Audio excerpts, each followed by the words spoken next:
premier nœud. Deuxième nœud qui n'est pas un suspens, mais qui est plutôt un acharnement, c'est-à-dire c'est la triple campagne israélienne, avec d'une part l'horizon de l'annexion de la Cisjordanie et de l'épuration ethnique de Gaza, premier point, mais l'acharnement sur le Liban aussi, avec la constitution d'une partie du Sud-Liban en zone tampon, et puis l'acharnement en Syrie maintenant, où il s'agit à la fois de sécuriser le Golan, mais aussi d'exercer un contrôle permanent sur la Syrie.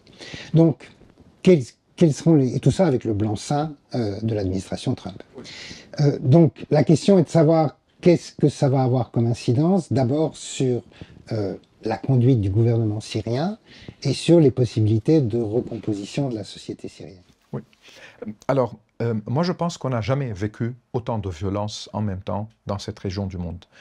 Même s'il y a eu souvent des conflits, même si dans le cas libanais il y a eu 15 ans de guerre civile, puis d'intervention syrienne, d'invasion israélienne, de bombardements américains, d'intervention de partout du monde. Il y a eu des acteurs qui ont leur pion, qu'ils ont tenté d'instrumentaliser. On a connu beaucoup de violence. Il y a eu en Syrie 10 ans de barbarie, à partir de 2011 avec la révolution, avec les massacres commis par le régime Assad, avec l'intervention russe, iranienne, puis américaine, la montée de Daesh, les Turcs, etc. Mais ce qu'on vit aujourd'hui, n'en parlons pas de l'Irak, qui depuis la guerre Irak-Iran a été entre une guerre et l'autre, Irak-Iran, puis Irak-Koweït, puis les États-Unis à 2 reprises, puis une guerre civile. Mais ce qu'on a vu récemment, cette puissance de feu qui s'est abattue en même temps sur les Palestiniens, mais récemment sur les Libanais, également ces derniers temps sur les Syriens, c'est du jamais vu parce que les distances entre Beyrouth et Gaza, c'est maximum 3 heures en voiture, si tout était accessible.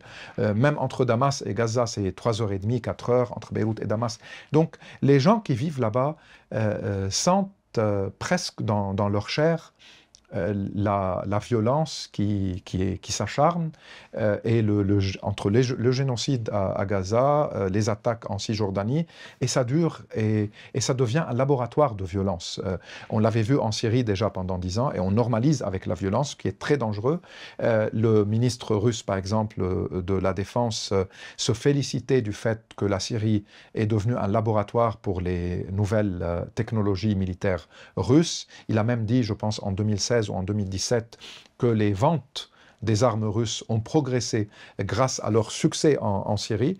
On a vu pour la première fois dans l'histoire militaire à quel point l'intelligence artificielle joue un rôle, que ce soit à Gaza en générant des cibles qui, en les détruisant, on peut causer plus de dégâts et plus de victimes, mais aussi au Liban avec les drones qui survolent 24 heures sur 24, qui filment, avec des analyses de tout ce qui est filmé, de tout ce qui est enregistré, et puis des attaques militaires qui suivent.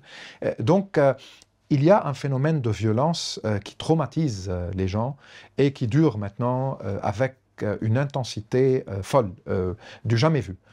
Et les gens qui estiment que Gaza a reçu plus de bombes que la plupart des villes européennes durant la Deuxième Guerre mondiale donnent un peu du sens à cette intensité de destruction, de bombardement.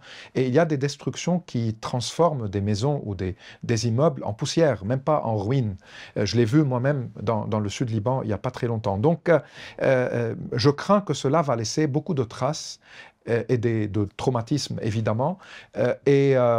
Normaliser avec cette violence et s'habituer avec une télécommande de passer d'une chaîne qui montre des cadavres à d'autres chaînes qui montrent d'autres cadavres ou des ruines, etc., crée un sentiment qu'il y a un abandon total de cette région, que tout est permis, qu'on peut tuer et la loi du plus fort, militairement parlant, s'impose et il faut faire avec ça. Et ça, en plus des frustrations et de la colère, aura même des conséquences sur la construction étatique, sur toute l'idée du droit, de comment gérer des conflits. Et donc la triple campagne militaire israélienne aujourd'hui qui cherche à écraser et à montrer une suprématie et une force sans limite, crée une tension permanente et rend les gouvernements, que ce soit au Liban ou en Syrie, dans une impuissance totale vis-à-vis de ça. C'est-à-dire les 5 points occupés par Israël dans le sud Liban aujourd'hui, qui vont de la Méditerranée jusqu'à la frontière syrienne, donc jusqu'au Golan occupé, ils ne peuvent rien faire. Ni la résistance militaire est possible, vu le rapport de force écrasant, ni la diplomatie avec les Américains aujourd'hui ne peut mener à un retrait israélien, ni la reconstruction est possible dans les zones dévastées, vu le manque de moyens et l'absence d'un aval politique de cette reconstruction par les Israéliens et par les Américains. Et donc, ils attendent, bien qu'ils doivent être l'acteur qui décide, qui prend l'initiative. Ils attendent des feux verts, ils attendent le sort de la guerre à Gaza pour savoir comment cela aura des conséquences au Liban. Du côté syrien, c'est la même chose. Israël a mené, juste le lendemain de la chute du régime Assad, à partir du 9 décembre 2024 et jusqu'au 15 décembre, sa plus grande campagne militaire aérienne de son histoire. En 3 jours ou 4 jours, 512 raids aériens qui ont détruit tout le potentiel d'une armée syrienne. Donc tous les radars, tous les centres de commandement, tous les aéroports militaires, tous les dépôts de munitions, de stocks d'armes, les systèmes anti-air de défense anti-aérienne russes, tout a été détruit. Et depuis, Israël grignote du terrain en élargissant la zone autour du Golan qu'il occupe. Le nouveau régime syrien, les nouvelles autorités, ne peuvent ni ouvrir le feu sur les Israéliens et donc défendre leur terre par manque de moyens et par, encore une fois, un rapport de force écrasant, ni diplomatiquement. Ils sont capables de mener des campagnes diplomatiques pour faire pression sur les Israéliens et ils attendent les conditions. Est-ce que les conditions, ça va être de signer un accord de paix immédiatement avec les Israéliens, peu importe ce qui se passe à Gaza et dans la région, ou pas? Est-ce qu'ils doivent attendre un feu vert saoudien pour y aller? Est-ce que les sanctions américaines vont être levées seulement au cas où Damas accepte de signer un accord de paix avec Tel Aviv, avec Israël ou pas, bien que les sanctions n'ont rien à voir avec ce dossier-là, c'était des sanctions par rapport aux violations graves des droits humains et aux crimes contre l'humanité commis par le régime Assad. Donc on est prêt maintenant à finir avec des sanctions et en contrepartie de signer un accord de paix qui n'a rien à voir avec la raison des sanctions même. Donc Sharar, le nouveau président syrien, tente de dire qu'il n'est pas contre un accord avec les Israéliens, mais qu'il n'y a pas encore le moment qui permet cela. Il attend les Saoudiens, il attend les claires conditions américaines, et rien n'arrête Netanyahou dans sa folie guerrière aujourd'hui.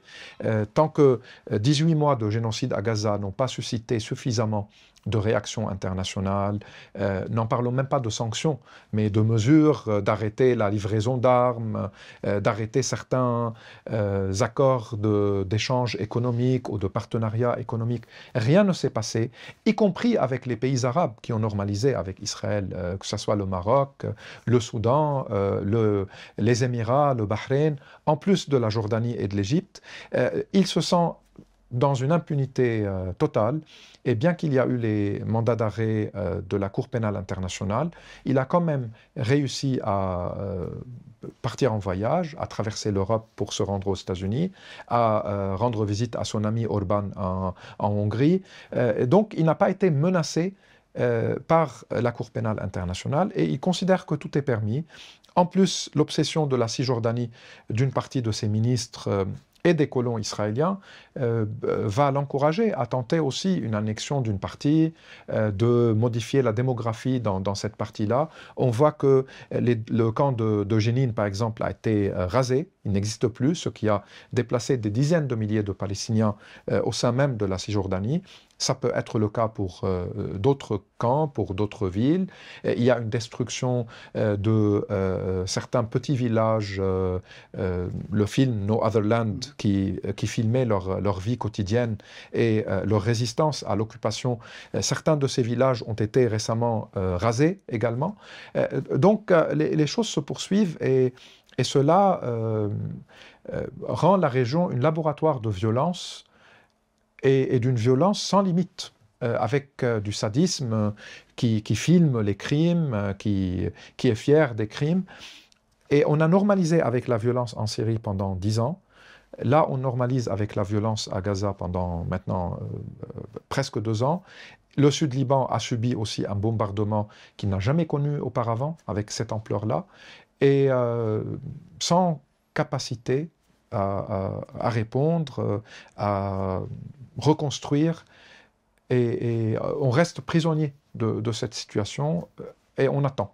Et donc cette attente-là, elle est aussi une forme de violence parce qu'elle se fait dans la poussière, dans les ruines, au milieu des cadavres dans un sens.